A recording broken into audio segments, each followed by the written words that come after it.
Okay, so we're up on the Esplanade in Darwin. That's Darwin Harbour behind me there. So I just wanted an excuse really to go down to Stokes Wharf to have some lunch. So I've mapped out a little bit of a walk on all trails from the Esplanade down through the waterfront and down to Stokes Wharf and then back past Parliament House. I think it's Parliament House unless it's a state court or something. Anyway, it's just something I've knocked up myself, so, and it's not something I'm going to follow hard and fast, that's for sure. So I've got Sam with me. We're going to have lunch down at the wharf. Sam might do a little bit of retail therapy in the trendy shops down there, and then we'll wander back up to the room. All right, so Darwin, wet season, early January. Humid. Yeah, humid. It's probably mid to low 30s. Yeah, and it's pretty. It's I don't know. The humidity's up there, as you would expect. All right. Good thing is a lot of this walk will be in the shade. So I'll spin the camera around when there's something to see. So yeah, this is the good thing about this walking in this suburban park. There's a fair bit of shade around.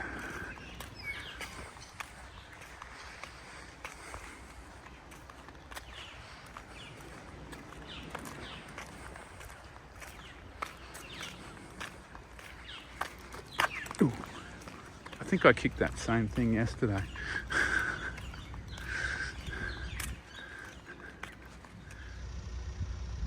Gee, the harbour's looking glassy today. There's a small cruise boat in at the cruise terminal over there.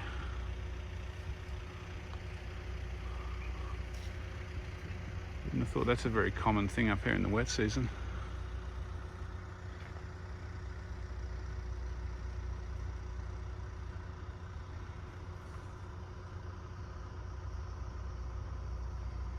So we've followed Bicentennial Park to the end. We're going to drop down these stairs now to the next level. We're just near Parliament House. That's that big building you can see there, that modern kind of almost Asian inspired building. I'll get a look at that on the way back. So yeah, we're dropping down. It's a lot cooler down here for a little while until we break out in the sun again.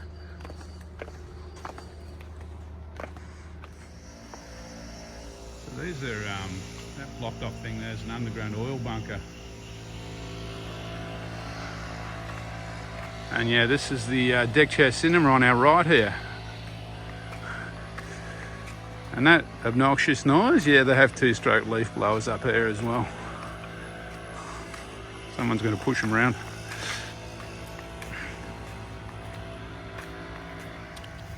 So yeah, we're down at water level now. Now we'll just kind of zigzag our way over to Stokes Wharf. So we're just wandering through this park. It's once we break out of this, we kind of walk well, normally you walk like a verandaed kind of walkway that floats, so it's on the breakwater, but I'm wondering if you get across there today with that cruise ship there. We're about to find out. We may have to walk around the long way.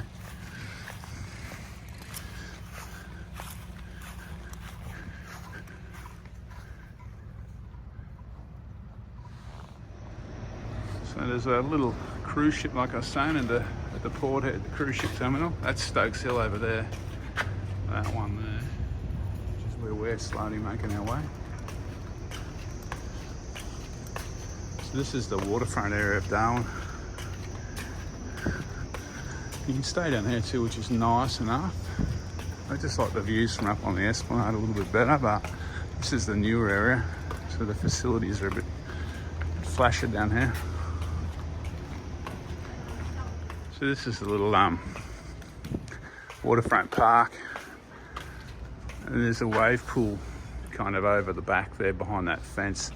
I think you have to pay to get into the wave pool from memory nowadays. I thought it used to be free, but could be wrong. So you can do laps. This is all croc free. You can do laps around here, and I'll jump in later on from that beach down there. But I'm thinking the water's going to be very, very warm. But I might jump in and have a look anyway.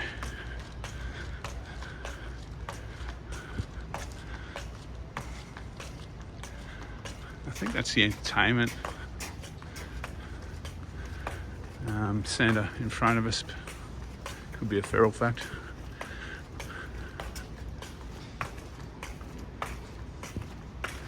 And that over there is the Wharf,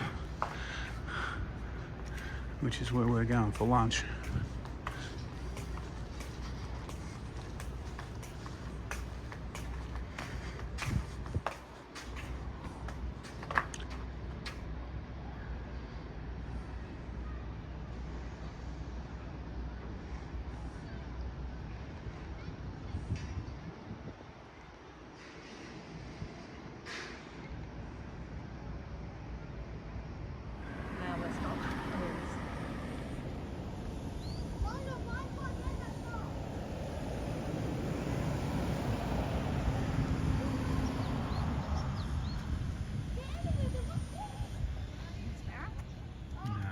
Doubt it. Probably milkfish or something. This is my kind of bushwalking lunch.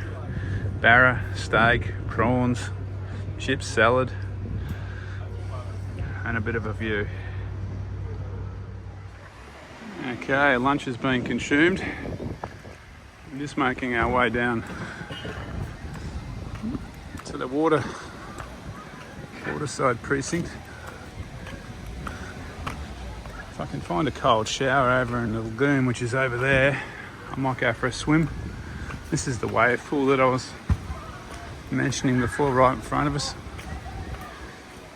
I'm sure it used to be free, but maybe still free. There is a gate over there, but I don't know if it's you pay to get in or not. There's not a lot of waves happening at the moment though, as you can see.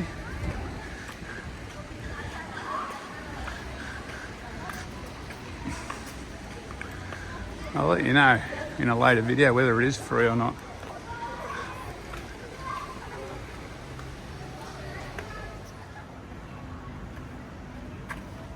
Well, that answers that question. It's not free. Alright, let's wander around. The lagoon on the other side is free, and that's where a tight ass like me will probably go. Keep swimming at the waterfront. So I had a nice little swim, which was good, although the water is like super warm. Alright, now we're going to head back up to the Esplanade. Catch up with some.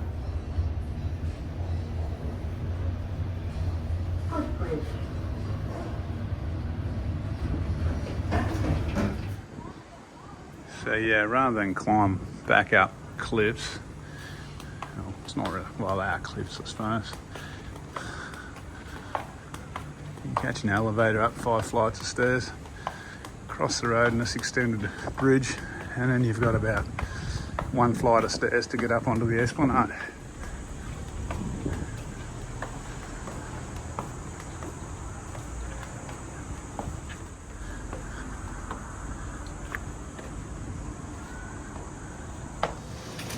So we're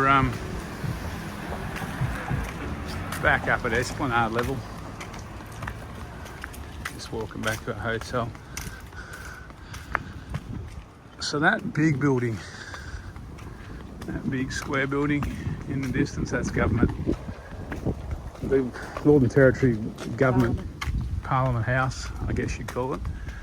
I'm not too sure what this sandstone one here is. Whether it's the old one. I could run over the road and have a look, but that would require effort that I haven't got in the heat. And I think there's a house down here in the bushes on our left is where the, I don't know, the Governor General of the Northern Territory, if there is such a thing, or Chief Minister or someone lives down here on the left. I'll do a video of that if I walk past it. No, I don't know. I'm all confused. geez, that sign there says Supreme Court. So I don't know. As you can tell, I'm right up with this. Let's go see what this one down here. I'm pretty sure this is Governor's. This is where the Governor of Northern Territory lives, down here on the left. Because at one stage I think it was Ted Egan or one of those kind of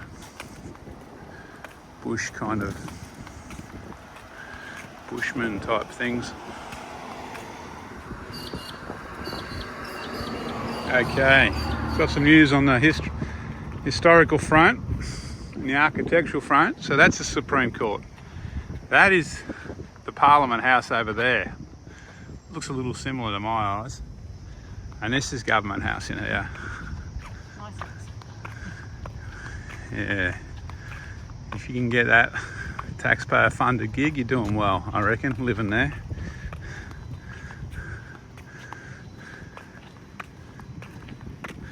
And all the work here, I think they're building a new art gallery, from what I can tell.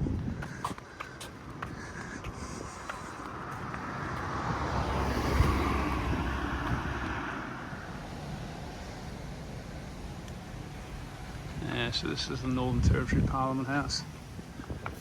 And there's the Arafura Sea. Right below us is that deck chair cinema.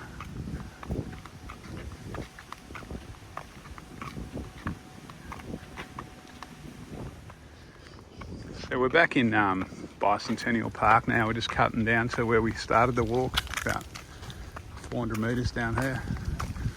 So I reckon that's a pretty nice walk. It's the walk on all trails that we did last night along the park here is good. Maybe we didn't see it at our best because there was storms coming in. It was a bit grey. I reckon this walk's pretty diverse. You see a bit of everything. You can have a feed, you can have a swim, there's a few shops. You can have a drink if you want a beer or a shardy or whatever your poison is. You got the history, you got the war history along here, you got the government houses, Supreme Court. So yeah, it's got a bit of everything, this little walk. So this will be up on my personal all trails kind of profile if anyone wants a map and to see exactly where I went. So yeah, even got a few bin chickens here in the shade. I was saying the same yesterday, these bin chickens, they must live everywhere in Australia, because I know I see them down home in Melbourne. Yeah, can't get much further away than Darwin from Melbourne. Anyway, I'll sign off in a sec when I get to the end. Okay, that's us back at the start. This walk basically started from outside our hotel. That was about 6.4 k's, which doesn't sound much, but in the heat and humidity up here, 6.4 is a fairly solid walk. Although, like I said, this is a good walk, plenty of shade, you can swim. There's cold showers there. The lagoon's free, the wave pool you got to pay for. Yeah, I reckon it's a good look at Darwin if you've never been here. This little walk. Anyway, I'll catch up with you on the next one.